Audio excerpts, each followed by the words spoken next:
Hello, नमस्कार दोस्तों। कैसे हैं आप सभी लोग। मैं गौरव पचौरी गौरव सिलेक्शन एकेडमी में आपका स्वागत करता हूं। आशा करता हूं कि आप स्वस्थ होंगे, अच्छे होंगे, अच्छे से पढ़ाई कर रहे होंगे। जैसा कि आप जानते हैं कि हमने आपको पॉलिटी में राष्ट्रपति, उपराष्ट्रपति से संबंधित जितने भी आर्टिकल हैं वो सभी हमने आपको वीडियो में बताए। उनसे संबंधित जितने भी क्वेश्चन हैं वो उनसे बाहर नहीं जाएगा।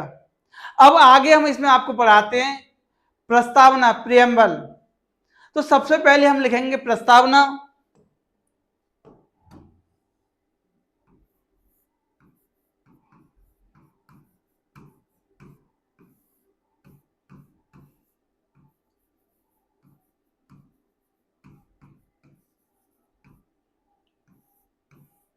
प्रस्तावना, देखिए प्रस्तावना होती क्या है।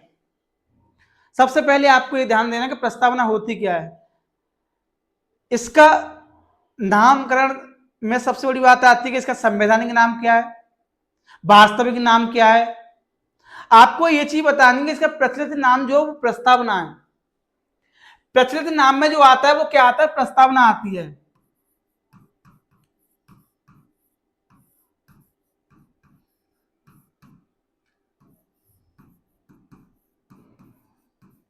प्रचलित नाम क्या है, प्रस्तावना।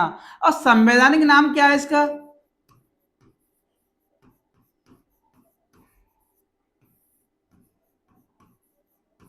संवैधानिक नाम क्या है। संवैधानिक नाम आता है इसका उद्देश्य का।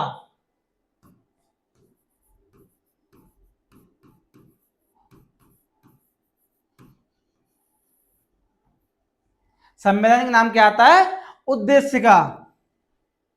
अब आपको ये ध्यान देंगे प्रस्तावना के अंतर्गत किस क्या होती है, क्या है।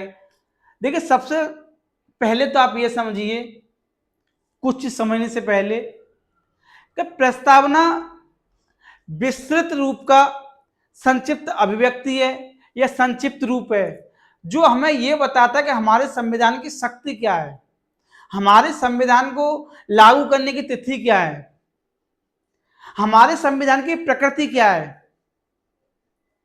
ये क्या है, प्रस्तावना है।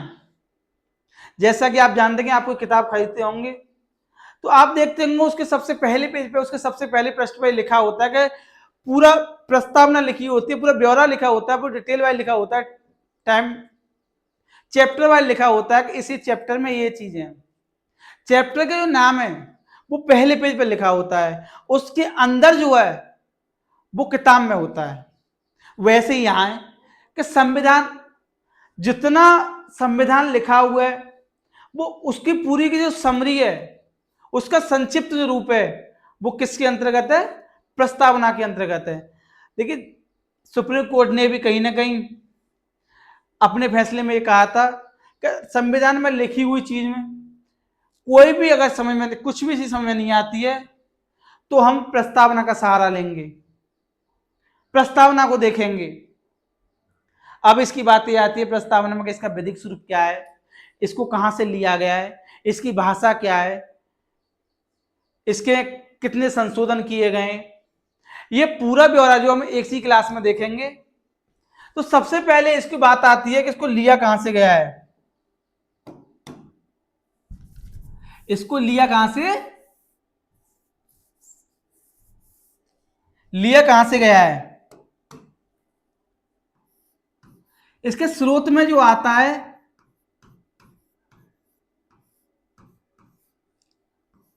इसको लिया गया अमेरिका से।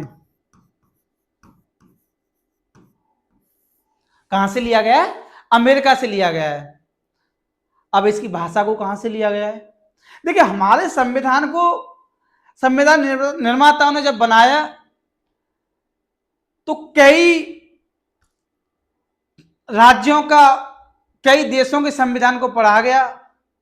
उनमें से जो हमारे राष्ट्र के लिए सूटेबल चीजें थी उनको जोड़ा गया और अपने राज्य पे देखा गया कि ये चीजें कहां तक लागू होंगी।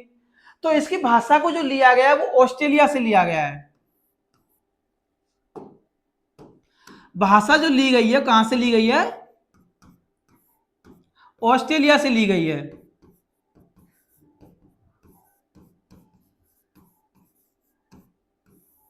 भाषा को कहां से लिया गया है? भाषा को ऑस्ट्रेलिया से लिया गया है। अब आगे बात आती है इसका जो स्वरूप है, इसका विधिक स्वरूप कैसा है, प्रवर्तनीय है, अप्रवर्तनीय क्या है? इसका जो विधिक स्वरूप है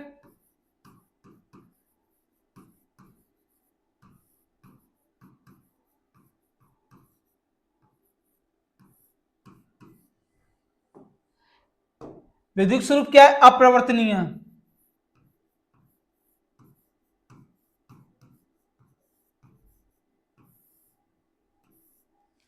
क्या है? अप्रवर्तनीय। अब आपको आगे देखना है कि इसको प्रस्तावना से संबंधित जो दो केस हैं, बेरुआरी केस जो 1960 में, केशवानंद भारती केस 1973 में, उन केस में चर्चा की गई थी प्रस्तावना की। क्या ये संविधान का भाग है या संविधान का भाग नहीं है, या इसमें संशोधनीय है या संशोधनीय नहीं है? तो सबसे पहला केस आपको जो याद रखना है वो क्या रखना है? सबसे पहला केस ये आपको रखना है बेरुआरी केस। बेरुआरी केस जो 1960 में आया। इसमें क्या है?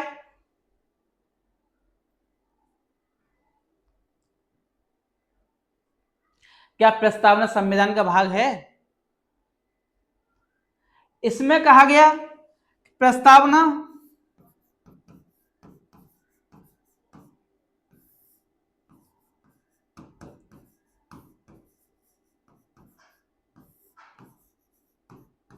संविधान का भाग नहीं है।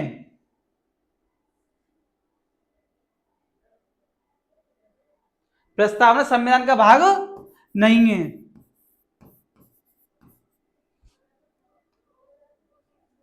बेरुआरी केस में एक चीज ये भी कही गई थी, क्या इसमें संशोधन हो सकता है या संशोधन नहीं हो सकता है? तो इसको कहा गया असंशोधनीय।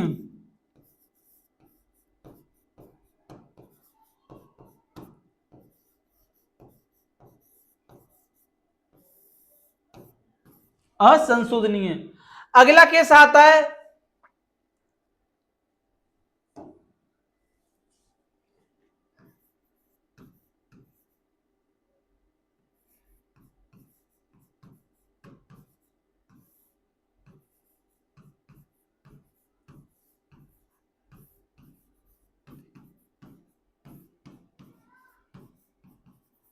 उन्नीस सौ 73। इसमें कहा गया क्या ये संविधान का भाग है? प्रस्तावना संविधान का भाग है या नहीं है?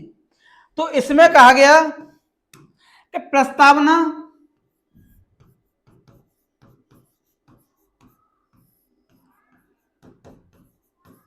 संविधान का भाग है।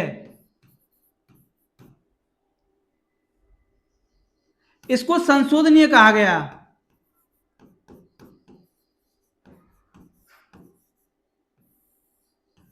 संशोधनीय कहा गया।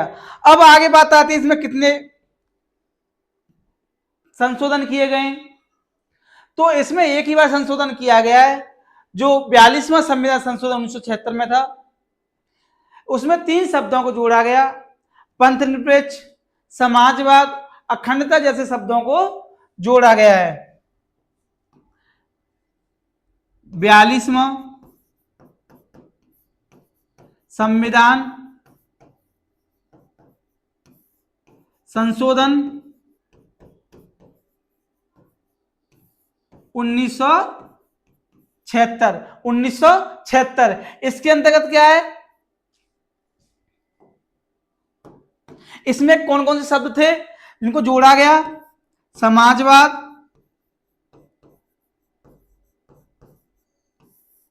पंथ निरपेक्ष,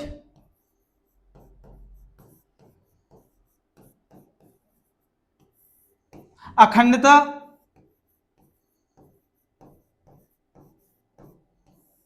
अखंडता जैसे शब्दों को जो जोड़ा गया। अब इसमें बात आती है एक ही बार संशोधन किया गया है। आगे आपको ध्यान रखना कि इसमें न्याय, स्वतंत्रता, बंधुत्व, समता जैसे शब्दों का भी प्रयोग किया गया है। तो सबसे पहले आपको यह ध्यान रखना कि न्याय, प्रस्तावना में कितने प्रकार के न्याय की बात की गई है? न्याय, स्वतंत्रता,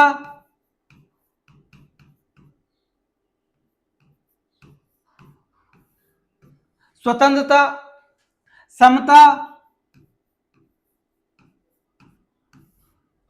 बंधुत्व।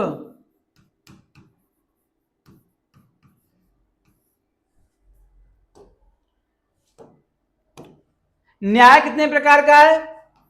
3 प्रकार का।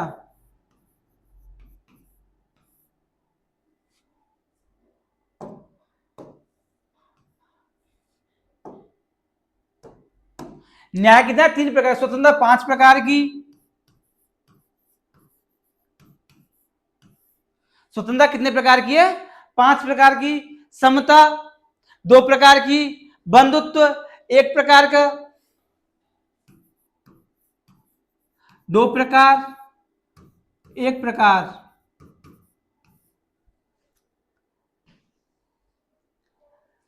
ये थे हमारे प्रस्तावना से संबंधित कुछ चीजें जो जितने भी आप एग्जाम दे रहे हैं, कोई भी एग्जाम आप उठा के देख लीजिए, प्रस्तावना से संबंधित जितने भी क्वेश्चन आ रहे हैं वो कहीं ना कहीं इन्हीं से कवर हो रहे हैं।